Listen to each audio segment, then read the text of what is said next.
I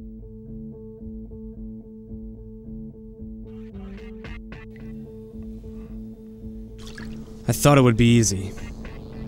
I thought I could do it, you know, just like every other job. But this time, I got in too deep. I fell far down.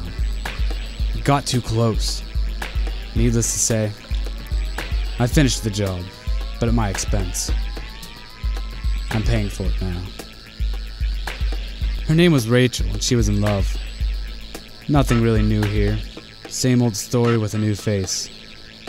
She was in love with her best friend's husband. And that's where I come in. Her best friend, Gwen, needed to be out of the picture. With her gone, Rachel's happy love story would continue. She heard I was the best in the business. I told her I would check in and see what I could do. So I got up to make the phone call.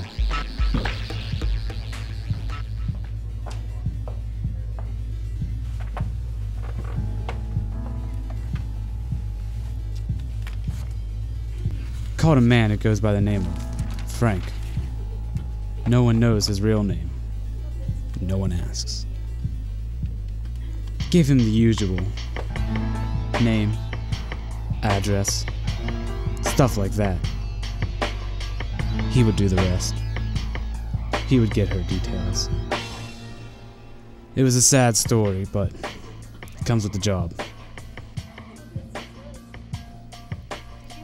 She worked in a library. I went in and made contact. I told her I was looking for a book. Naturally, with my charm and good looks, she took notice of me. She gave me a work schedule so I could come back and get the book. But something was nagging me. It's what she did in her free time.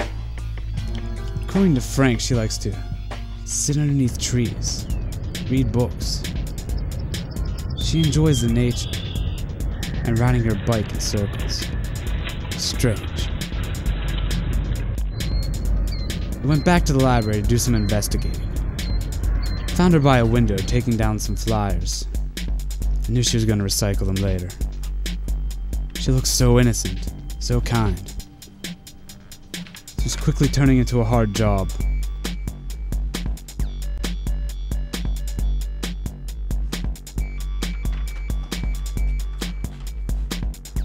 I went inside to take another look around.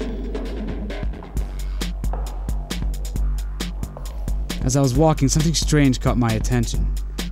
It was by far the most beautiful thing I had ever seen. It was a girl. She looked just like Gwen. She had that same beauty and innocence to her that Gwen did.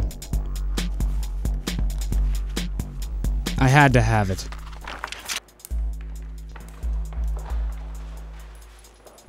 I then decided that I'd be done for the day, so I went home. I went home to think. The clock was ticking and soon I would have to finish what I started. But something was eating at me, something was wrong. But I knew what I had to do. I went to the library. This is where Rachel wanted it to happen, this is where Gwen's life would end. I found Gwen reshelving some books. I approached her and asked her for help. Excuse me. Do you like Fly's books? Sure. She followed me to the back of the library. I held her in my arms and pulled the trigger and let go.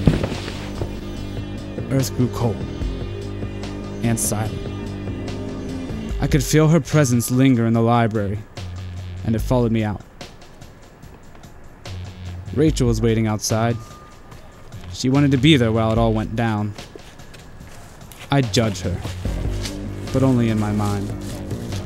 She was waiting with the car. I got in. It was over. But now came the hard part. Living with the crime. Part of me died when I shot Gwen. It was my heart. And my heart will be buried with her.